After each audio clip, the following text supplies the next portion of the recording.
Emotions will create pleasure, happiness, and peace and satisfaction. લાગણી બહુ જ વખત છેતરાઈ છે, કદાચ કાયમ.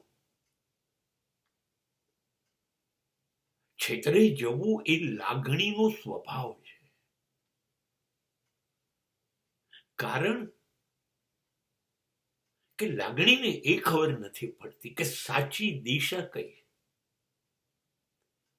એ તો વહેવાનું જાણે છે. લાગણીશીલ હૃદય ઢોઈ જાય છે.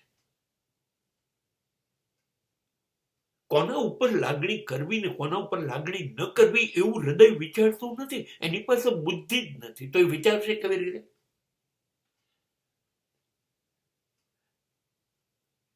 લાગણી અત્યંત પવિત્ર ઘટના છે, નિર્દોષ ઘટના છે. એ કોઈનું ખરાબ નહીં કરી શકે. લાગણી લોકોને જીવતા શીખવાડશે, જીવનમાં રસ આપશે, આનંદ આપશે, સંતોષ આપશે, શાંતિ આપશે, પ્રેમ આપશે.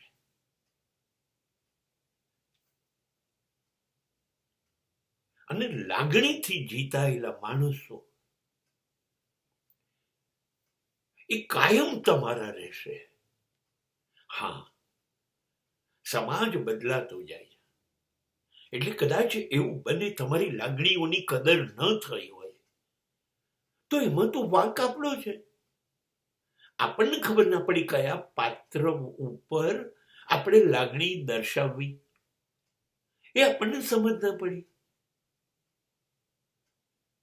સમાજ તો લાગણીઓનો ગેરલાભ લેવા, ગેરફાયદો ઉઠાવવા માટે જાણીતો છે. આપણને ના ખબર પડી કે આ માણસો આપણી લાગણીને લાયક છે કે નહીં. એનો અર્થ એ નથી કે બધા જ માણસો આપણી લાગણીને લાયક નથી. ના, એક વાર ભરોસો તૂટ્યો, 2 વાર વિશ્વાસઘાત થયા, પણ એનો મતલબ તો એ નથી આખું વિશ્વ મારો ભરોસો તોડશે, આખી દુનિયા મારો વિશ્વાસઘાત કરશે અને એટલે હું લાગણી શૂન્ય થઈ જાઉં. મારામાંથી લાગણીનો નાશ થઈ જાય, કોઈના માટે વહે જ નહીં, એવું કેવી રીતે બને? નહીં, એ ઈશ્વરનો પ્રસાદ છે, ઈશ્વરના આશીર્વાદ છે. માટે ખોટી જગ્યાએ વહી હોય, કદાચ આપણી ભૂલ પણ થઈ હોય, તો પણ લાગણીથી જીવવું એ અદ્ભુત ઘટના છે.